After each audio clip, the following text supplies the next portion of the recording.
Fala galerinha, tudo bom com vocês? Bom, já a gente está aqui fazendo mais um vídeo para falar sobre esse cara. E antes de começar, deixa seu like, se inscreve aqui no canal e vamos pro vídeo. O Ramírez ele nasceu no dia 29 de fevereiro de 1960, lá no Texas. Ele foi o filho caçula dos 5 filhos de Julian Ramírez e Mercedes Munoz, o casal de mexicanos que era imigrante lá. Eles imigraram para os Estados Unidos na época em busca de melhores condições de vida. Durante a infância, ele sofreu 2 graves acidentes.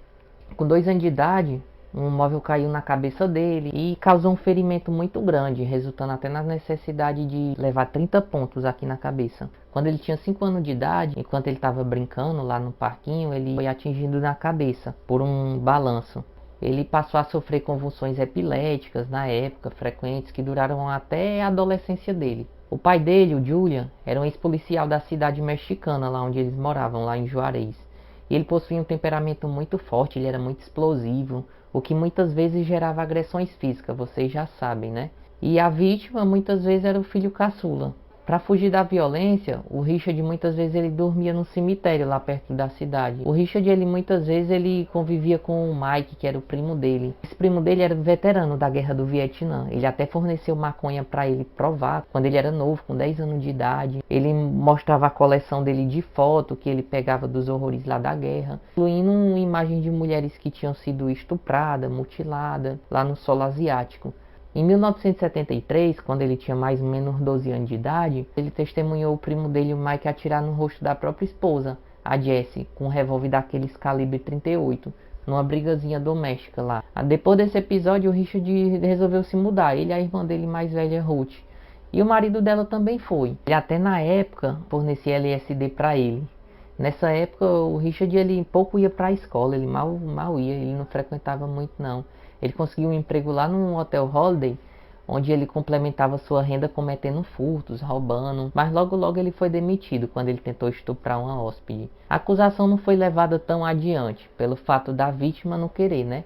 Ela não voltou para a cidade para denunciar, para testemunhar contra o Richard. Richard Ramírez, eu vou chamar ele de Ramírez para ficar mais fácil para vocês.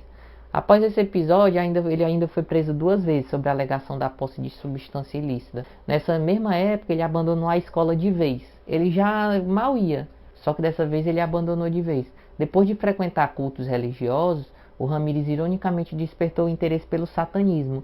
Com 18 anos de idade, ele se mudou lá para Los Angeles. Durante seus primeiros dias na Califórnia, ele sobreviveu com os restos da maconha que ele tinha. Ele tinha comprado barato e começou a vender mais caro lá no Texas. Quando acabou a maconha, ele passou a roubar carros e vender os pertences que tinha dentro, com o objetivo de se sustentar, né? E sustentar o vício dele maior que ele pegou, que foi a cocaína. Essa altura, seu envolvimento pelo satanismo só cresceu. E ele já era um membro da Igreja dos Satanás, né? Ele passou por alguns meses na prisão, por furto de veículos, mas depois ele voltou às ruas. No dia 28 de julho de 1984, o Ramírez ele foi na casa da Jane, né, uma senhora de mais ou menos 79 anos de idade, estuprou ela e depois esfaqueou ela até a morte. E além de levar com ele diversos pertences dela que estavam lá dentro da casa da velhinha. A polícia recolheu as impressões digitais lá no imóvel, tentando procurar a identidade dele, mas nada foi encontrado. O Ramírez comprou um revólver de calibre 22 que ele começou a utilizar em vários homicídios, aterrorizando a Califórnia toda. No ano seguinte, né?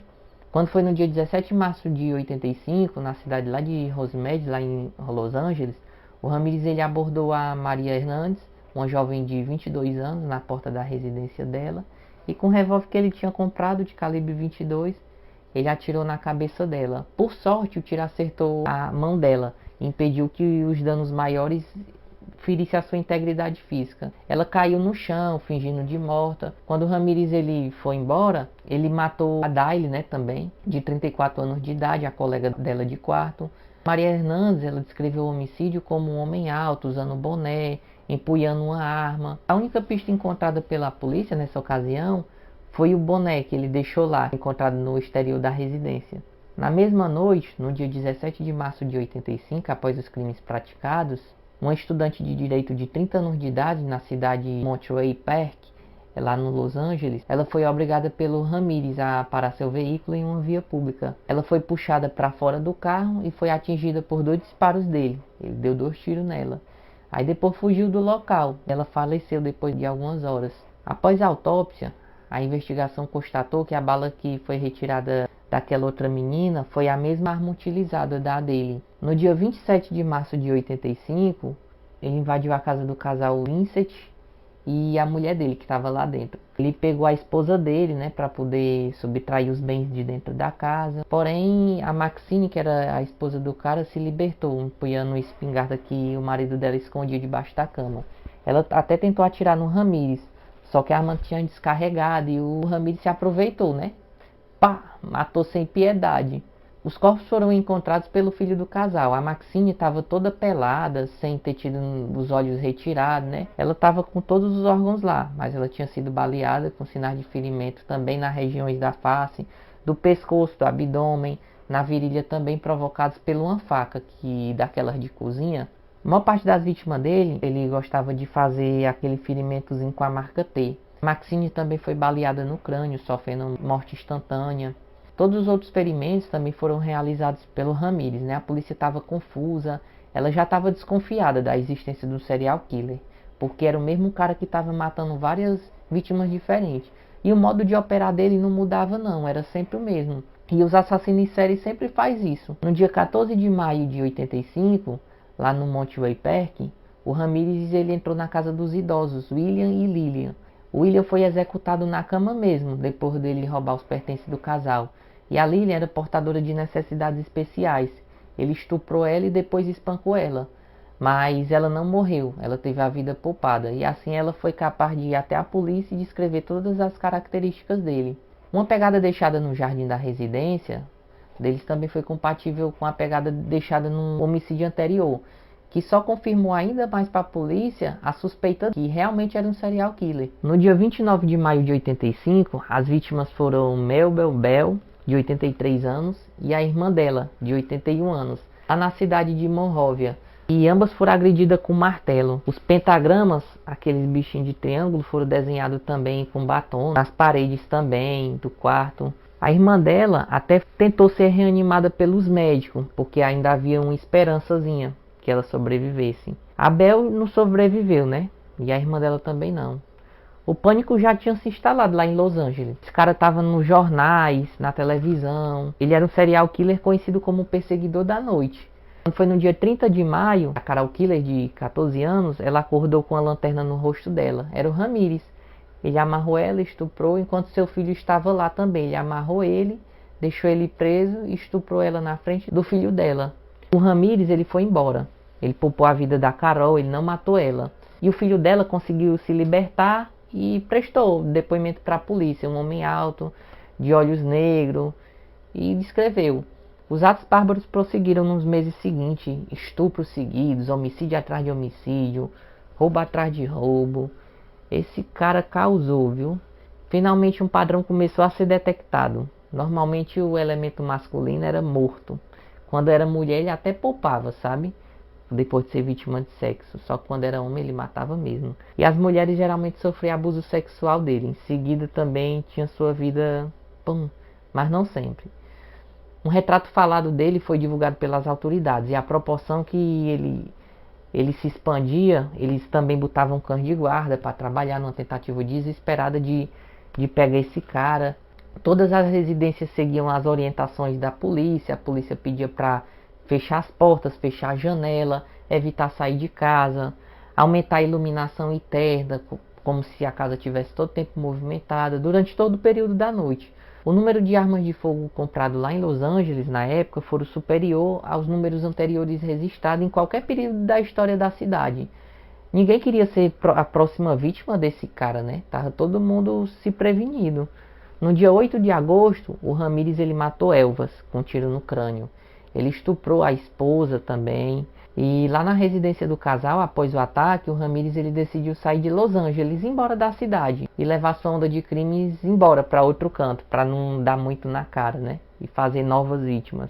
Ele entrou na casa de um casal, o Peter e a Bárbara. Ele deu um tiro na cabeça do Peter, estuprou a Bárbara e depois atingiu ela com um tiro no crânio. A Bárbara sobreviveu, mas permaneceu com graves sequelas. Repetindo de vez em quando outras cenas do crime, o Ramírez desenhou aquele pentagrama usando um batom nela. A criatura satânica, que era ele, chamou muita atenção das autoridades de São Francisco, que numa coletiva de imprensa eles divulgaram todas as informações logo de cara assim na televisão em relação ao suspeito. Isso fez com que o Ramírez retornasse para Los Angeles, né? Em qualquer canto que ele tivesse ia dar merda, mas não sem antes de fazer as coisas que ele tinha feito lá.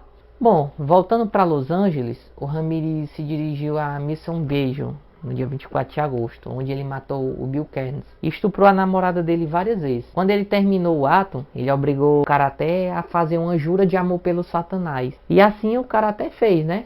Com medo de se tornar mais uma vítima fatal. O Ramírez já possuía no seu histórico 34 ataques onde ele praticou outros crimes também. Inclusive, 14 deles houveram homicídio. Teve uma vítima que avisou a polícia que viu um veículo rodando à noite, com a placa informada pelas autoridades. A polícia até verificou, era um Toyota 76 laranja, que havia sido furtado. Depois de 2 dias o carro foi encontrado. Depois de muitas perícias no veículo, foram encontradas as impressões digitais dele no retrovisor do carro.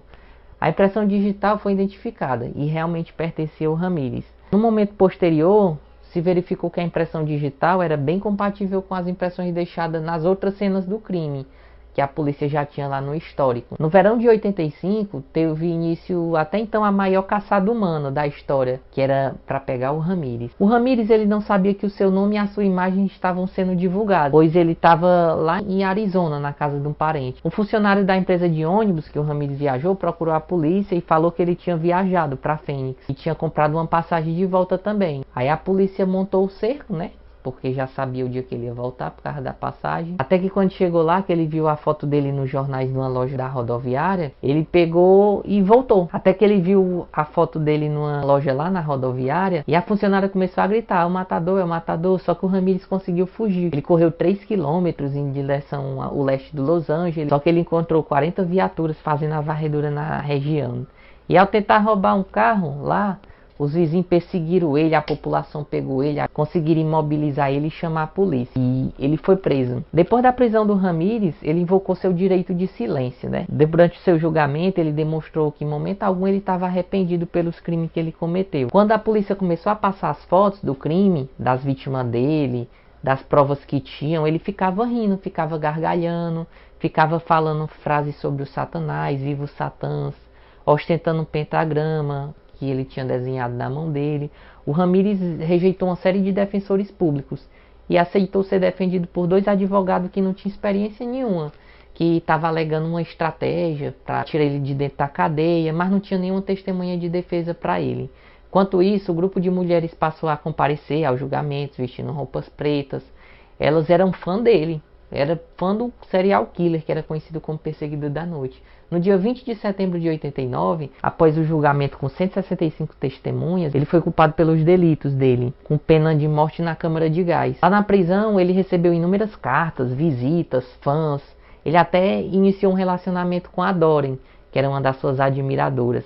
Em 96, lá na prisão estadual, o Supremo Tribunal da Califórnia, ele indeferiu os pedidos em 2006, mantendo as condenações dele da pena de morte. O Ramírez ele considerava que ele não foi bem avaliado e que os advogados deveriam preencher esse requisito mínimo exigido. Ele faleceu no dia 7 de junho de 2013, no hospital da prisão estadual de San Quentin, vítima de um câncer no sistema linfático, enquanto ele aguardava sua execução no corredor. Os médicos legistas também citaram algumas condições que contribuíram para o seu óbito, como o abuso de drogas, a hepatite C, que danificou severamente o seu fígado, provavelmente adquirida antes do uso das drogas, né? Claro.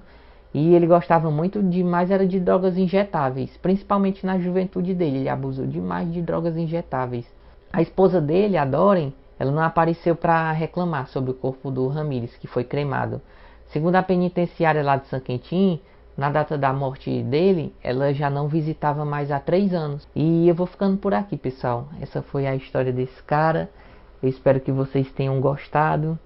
Bem bizarra, por outro lado. Não se esquece de deixar seu comentário, se inscrever no canal. Tchau, tchau.